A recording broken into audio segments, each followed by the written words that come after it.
Finch's Landing by Jeremiah Utley.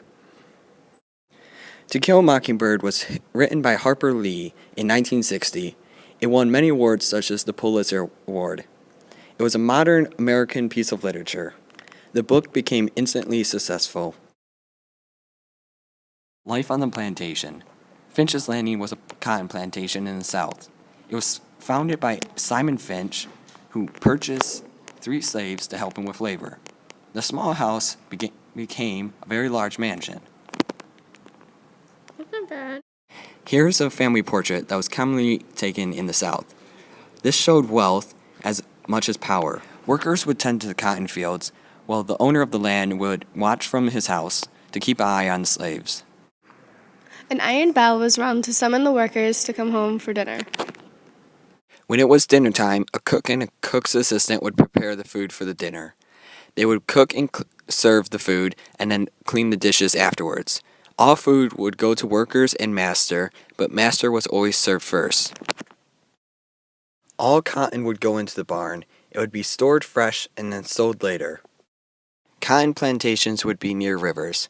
They did this so that they could transport their goods easily. Since plantations were on rivers, they required docks so that boats could stop and transfer goods. The family tree. The Finch family consists of Simon Finch, who started the entire family. Atticus Finch, father of Jem and Scout, was a lawyer. He went off to law school at an early age. Uncle Jack, who is not shown, was a medical doctor. He decided to study med school instead of law school like Atticus. And finally, Aunt Alexandra, who was mother of Francis and wife of Jimmy. Macomb, Alabama. An overview. Macomb is a small town in Alabama. Atticus lives in the cozy, lazy part of town. His neighbors consist of Miss Maudie, Mr. Avery, Miss Stephanie Crawford, and the notorious Mr. Boo Radley. Finch's Landing is a little south of Macomb. It is nestled near the river, like most plantations. Here is a map of the town. The Finch's Landing is at the very bottom. Finch's Landing seems appropriate geographically because Simon Finch wanted to make it as easy as possible to transport his cotton.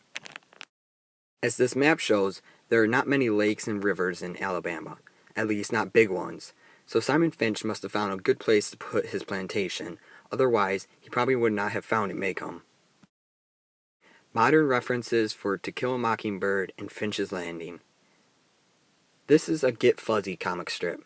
It's a comic strip about a dog and a cat who go on adventures. In this part, the cat is trying to rewrite Mockingbird as his own spin-off called To Annoy a Mockingbird. Even though this is not a reference to Kill a Mockingbird, it is a reference to the construction of Finch's Landing. It shows a whole bunch of men working together to form a house. And lastly, a picture of a finch. It's a common red-headed finch, but there's many more, and since this is Finch's Landing, I felt it was appropriate.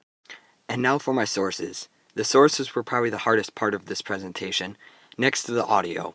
The audio really was a pain in the butt, but the sources were annoying because I had to save the picture, but also transport the URL to a Pages or a Keynote.